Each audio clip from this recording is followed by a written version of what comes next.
Fala galera, beleza? Miguel aqui. Hoje vou trazer para vocês aí a deck tech do Minsken Bull, o deck com o qual eu ganhei o torneio agora do dia 1º de julho, que foi o nosso final da season. Eu acho que vai ser um papo legal, vou falar um pouco do deck, mas acho que mais do que falar do deck, falar um pouco sobre o que eu fiz para adaptar o deck para o metagame que eu sabia que eu ia enfrentar. Então o modelo de torneio do torneio da season é que os 8 melhores se classificam, né? Então a gente, como jogou vários torneios ao longo, né, da temporada, eu já sabia mais ou menos como cada player iria, e aí eu já montei o meu deck orientado ao metagame que eu sabia que eu ia enfrentar. Esses torneios entre o bracket principal e a repescagem a gente acaba jogando com praticamente todo mundo, então foram 5 matches, eu fiz 4-1, perdi o primeiro jogo e depois no bracket de repescagem consegui subir até a final e ganhei 2 vezes na final do Renan, que estava jogando de Sun. E aí eu acho que eu vou mostrar um pouco do deck, explicar um pouco o que eu fiz, que vocês vão entender o que eu quero passar de mensagem. Mais do que o deck tech, eu acho que o deck tech é interessante e tal, mas hoje é um pouco também sobre o metagame desse último torneio. O Minsken Bull, as pessoas ficam olhando que ele tem 2 grandes habilidades, na realidade ele tem, na minha visão, eu tento sempre pensar ele como tem 4 habilidades. Então, ele quando entra no campo, coloca uma ficha 1/1, todo início de manutenção ele coloca outra ficha 1/1 se precisar, e além disso ele tem o +1 que põe 3 marcadores e o -2 que você sacrifica um bicho para dar X de dano, é um fling, né? E se você sacrificar o Bull, que é o hamster, você compra X cartas, sendo X o poder dele. Então, uma jogada que eu fiz bastante nesse torneio foi segurar um pouco para fazer o Minsc, já que eu tinha criaturas até drop 3 que conseguiam pôr alguma pressão no jogo, forçando o oponente a tomar alguma atitude em relação à mesa. Eu consegui dar uma seguradinha para fazer o Bull de 1-2 turnos, o Minsc, desculpa, e aí quando fazia o Minsc eu já tinha, por exemplo, um Scale Up para dar nele, ou mesmo daí dá para fazer no drop, né, um Invigorate, que dá +4/+4, com o oponente ganhando 3 de vida. Então uma jogada que eu fiz acho que 3 vezes foi Minsc, aí ataca com Bull 1/1, dá +4/+4 como um Combat Trick, então o oponente toma 5 e ganha 3, então no final 2 de dano. E aí além disso eu sacrifico para dar 5 na cara e comprar 5 cartas, que daí é uma habilidade muito forte. E isso acaba desequilibrando os jogos, né? Principalmente no Rareless, que é um formato que tende a ser um pouco mais justo, assim, porque a gente não tem tanto card draw, não tem, quer dizer, tem bastante card draw, mas os mecanismos de card advantage eu acho que são relativamente, são menos do que teria se a gente tivesse as raras e as míticas, né? De terreno a gente está com 39 terrenos, então é bastante terreno, justamente porque o comandante é um drop 4, então primeira vez que ele é feito ele custa 4, a segunda já custa 6, depois é 8, e 8 é um monte, então eu pus bastante terreno para não ter problema de zicar. Enfim, eu tenho algumas lentes que dão pump, tem bastante terreno básico, eu estou usando tudo nevado, então alguns terrenos criatura, para garantir a pressão, né, durante o jogo. Wasteland, porque eu tô com um pacote de LD, então faz todo sentido usar. Pendelhaven é muito bom, viu? Assim, eu recomendo aí para todo mundo que tá jogando de verde, principalmente deck de bichinho. Assim, eu acho fundamental usar Pendelhaven, porque a gente tá falando de uma carta que é capaz de dar aí +1/+2 para qualquer Dork, ou mesmo pro Bull, então é uma carta a mais nessa jogada do Pump e Draw, né? No turno que ele entra. A gente está com 33 criaturas, são 9 drops 1, 7 drops 2, 6 drops 3, 7 drops 4 e 4 drops 5 ou mais, né? Aqui eu acho que vale destaque que eu tava com uma build antes que tinham alguns drops 4 de mais, então acho que tinham mais 3 ou 4 criaturas de drop 4 que podiam fechar o jogo. E aí eu acabei optando por cortar alguns drops 4 para manter o deck fazendo o comandante no drop 4 quando possível, né? Eu vou falar um pouco depois setorizado os tipos de carta do deck, então eu não vou entrar muito em detalhe agora, tá? Nas cartas específicas, eu tô só dando um panorama geral. Obstinate Ballot, que saiu como incomum, essa versão dele é rara, né? Mas ele saiu como incomum. e foi uma carta que eu pus especificamente porque eu sabia que ia ter mono red e que ia ter o Igor com um control de base preto, então ele, quando ele é descartado, ele cai direto na mesa.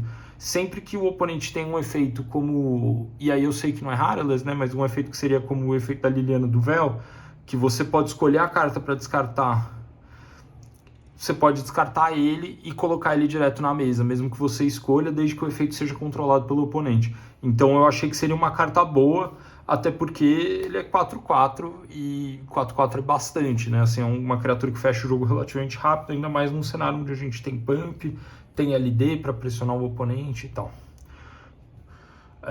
Além disso, a gente tem os lobisomens, principalmente nos matches contra control. Eu achei que os LDs e os lobisomens seriam muito efetivos. E eles acabaram sendo mesmo. Teve um jogo contra o Igor, que estava jogando de Cass, que é um deck super control, que eu acabei comprando eles todos e fiz, e aí ele simplesmente concedeu porque não tinha como voltar para o jogo. Então, Outland Liberator, que eu acho que é uma carta semi-obrigatória, então esse mesmo se o deck não tivesse esse subtema aí de 3 lobisomens, eu estaria usando, que é uma carta excelente. O Eremita do Monte Razinga, que permite que você compre uma carta quando o oponente joga uma spell no seu turno. E o Duskwatch Recruiter, que é uma carta, eu acho muito boa, assim, ele compra a carta, né? Você paga 3, você olha as 3 do topo, pode pôr uma na mão, ele pressiona o oponente virando uma 3/3, então eu acho essa carta realmente muito boa. A gente tá com 27 spells, é bastante. Então aqui no drop 1 eu sei que tá com um pouco de reflexo, peço desculpa.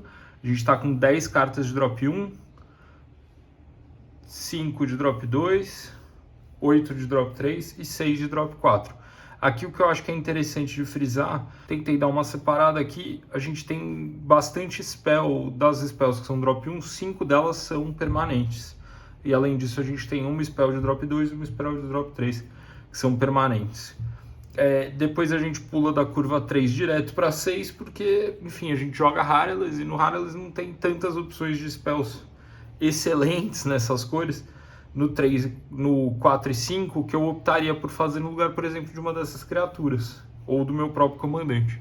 Então por isso que tem essa distância. Além disso, as spells de drop 6, que vocês podem ver aqui, a gente está usando Pyrokinesis, Fire Blast, Magmatic Sinkhole, que é da 5 e tem Delve, e Become Immense. Então são spells que na verdade não custam 6, elas custam ou de graça, ou as spells com Delve custam bem menos. A gente, como tá com um deck com bastante spell, né, 27 spells é bastante para essas cores, eu acho pelo menos, eu me senti confortável de usar algumas spells com Delve, né? Então essas duas mais o Mandrills. Vou começar falando também, daí entrando nas cartas específicas dentro do deck. O primeiro tipo de carta que a gente tem aqui é de ramp ou fixing, né? Então a gente tem tanto o Topo Sprawl quanto o Crescimento Virente, que são os encantamentos que encantam o terreno e geram uma a mais.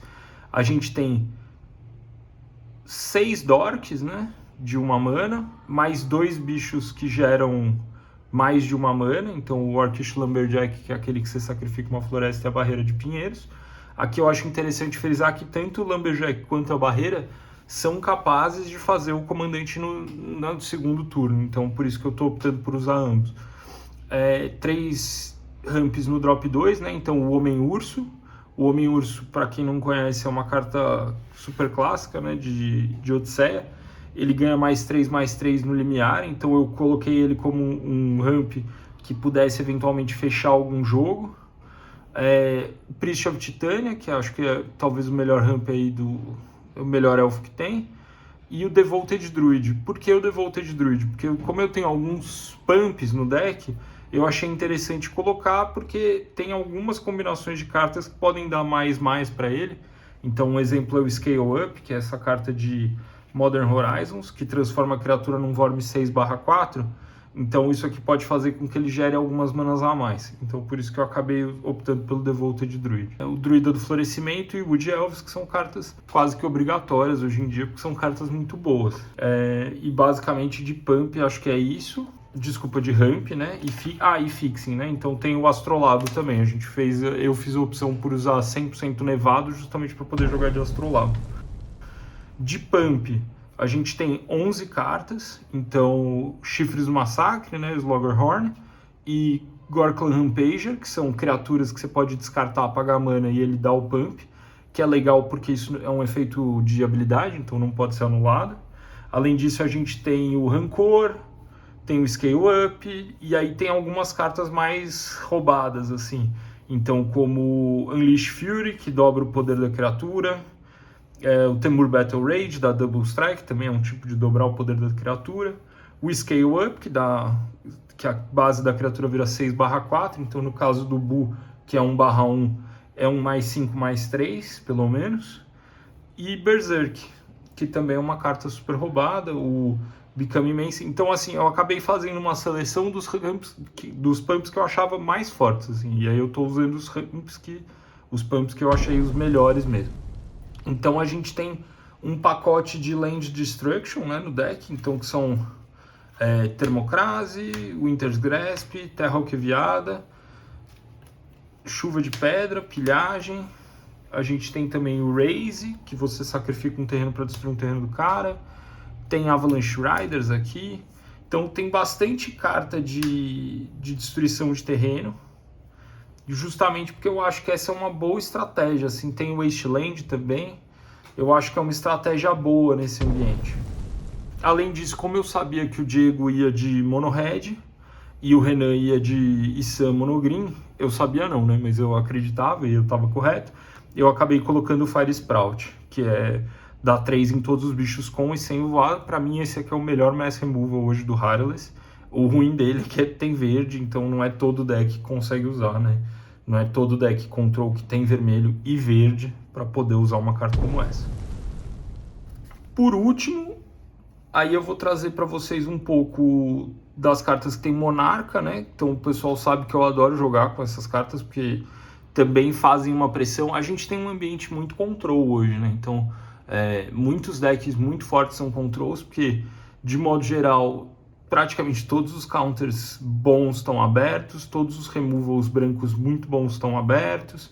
Então quando a gente tira as raras, a maior parte dos counters não é rara. Então, assim, a gente tem decks control ainda com muito destaque, né? Então, eu acho que essas cartas, tanto de Monarca quanto de Iniciativa, elas conseguem dar uma desequilibrada no jogo nesse sentido. Então, de Monarca, eu estou usando o Crimson Fleet Commodore, que é 5/2 Trample, e aí o fato dele ter Trample significa que ele pode ser alvo do Minsc Bull também. Entourage of Trash, né, que é 4/4, pode bloquear 2 bichos, você vira o Monarca. E também o Guarda do Trono Inabalável, que é um artefato, né, 2/5, que dá Monarca também. De Iniciativa eu estou usando 4 cartas, então a Barda, o Feiticeiro, né, que são os 2 drop 4, e o Avenging Hunter. Tem mais alguma carta em algum lugar que dá Iniciativa, ou eu pus errado no papel? Eu acho que eu pus errado no papel, então são 3 cartas só. Vou corrigir agora, inclusive, para não dar problema. Pronto. A gente erra, mas a gente acerta. Aí tem o destaque das cartas boas, né? Então, Grimório, Lightning Bolt, Chain Lightning, Orgia Destrutiva. Então, acho que basicamente é isso, pessoal. E acho que é importante falar, né, que eu fiz a adaptação do deck para o torneio. Essa não é a lista que eu usaria num torneio que eu chegasse cego, sem saber contra quem eu vou jogar. Eu não usaria o pacote LD, talvez tentaria usar algumas criaturas que gerassem um pouco mais de valor, mas essa foi a lista que eu optei por usar. Acho que foi uma lista que teve bastante sucesso. E aí eu fico à disposição, todo mundo aí me conhece, pode me chamar, eu respondo pergunta, não tem problema nenhum. Valeu, um forte abraço aí, pessoal.